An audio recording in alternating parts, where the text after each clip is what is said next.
ফুলকপির ক্ষেত এই যে, আর অনেক কুয়াশা। সামনে লাউয়ের বাগান আছে, টমেটো ক্ষেত।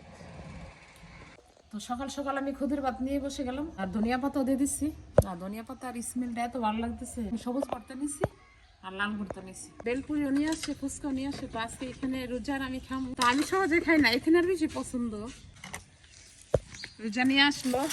আসসালামু আলাইকুম, সবাই কেমন আছেন? আশা করি সবাই ভালো আছে। হাঁটতে বের হয়ে গেলাম, আর এত কুয়াশা, অনেক শীত পড়ছে। তো আমিও শীতের কাপড় নিয়ে যাই, সেদিকে অনেক শীত। রোজা আছে, উনি আছে, তো অনেক কুয়াশা আজকে, কিছুই দেখা যেতেছে না। তো আয়দামণি খেয়ে আসলাম আয়দামণির বাবার কাছে। এখানে টমেটো ক্ষেত, এখানে এসে ফুলকপির ক্ষেত। এই যে, এই যে সামনে লাউয়ের বাগান আছে। এই হাঁস মুরগার দায়িত্ব রোজার উপরে আছে, তো রোজা এদিকে খুলতেছে। আমার হাঁস, হাঁসের মালিক তুমি। এত বিলম্ব ধরছে গেছে, মাশাআল্লাহ গাছটির মধ্যে অনেক সুন্দর ভাবে ধরছে, দেখতে অনেক সুন্দর লাগতেছে। কারণ গরম আসলে বেশিরভাগ দেখে খাওয়া হয়, তো ঠান্ডার মধ্যে একটু কমই খাওয়া হয়। তো আম্মা আবার থাকতে আবার অনেক টক রান্না করছে, আর আম্মার হাতে টকটা অনেক ভালো লাগে। আর সবাই নিয়ে খায়, আমাদের আশেপাশে যারা প্রতিবেশী ওরা আছে, ওরাও নিয়ে খায়। সকাল সকাল ভূতের ভাত করতেছি।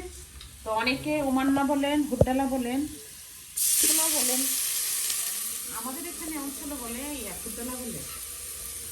তো ভাবলাম যে ভর্তা দিয়ে সকাল সকাল এই কুয়াশার মধ্যে খাইলে ভালো লাগছে। আর ভূতের ভাতটা আমার কাছে অনেক ভালো লাগে, অনেক ঝরঝর হয়েছে। আর এখন ধনিয়া পাতা দিয়ে দিব।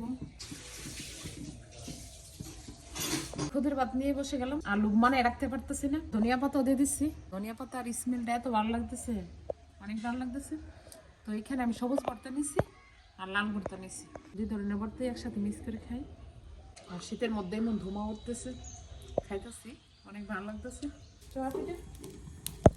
তো এই টালা পিঠাটা আমরা সবাই পছন্দ। এটা মনে আমার সাথে আছে, এটা সবাইকে টাকা দিয়ে দাও, টাকা দিয়ে দাও। অন্তরাব্বু এখানে লাউর তরকারি দিয়ে আর মেরা পিঠা দিয়ে খাইতেছি। তো কেমন লাগতেছে? শীতের সকাল, অনেকদিন পর সোয়া পিঠা এবং লাউর তরকারি খাইতেছি, খুবই ভালো লাগতেছে। মামা সবসময় এখানে নিয়ে আসে, বেলপুরিও নিয়ে আসে, ফুচকাও নিয়ে আসে। তো আজকে এখানে রোজার আমি খামো, তো আমি সহজে খাই না, এখানে আর বেশি পছন্দ। আমি বানাইতেছি, রোজা নিয়ে আসলো, খামো দেখি, অনেক মজা। তো রোজাও খাইতেছে, তো রোজার তো অনেক পছন্দ। আর এই মামা আসলে রোজাটা এখানে নিয়ে আসে খাবার লাগে, আর মামারটা অনেক মজা, অনেক ভালো হয়েছে। রোজার এমন বেলপুরি হইলে, এমন ফুচকারি হইলে আর কিছু লাগে না। আজকে জারি কচু পাতার শাক রান্ধবে, তো জারি কচু পাতা নিতেছে। তো আজকে দুপুর রান্না আমাদের এই শাক রান্না করতেছে পাঁচ মিশালি, জারি কচু পাতাও আছে সাথে। এখানে আমার হাঁসও চলে আসলো খেতে।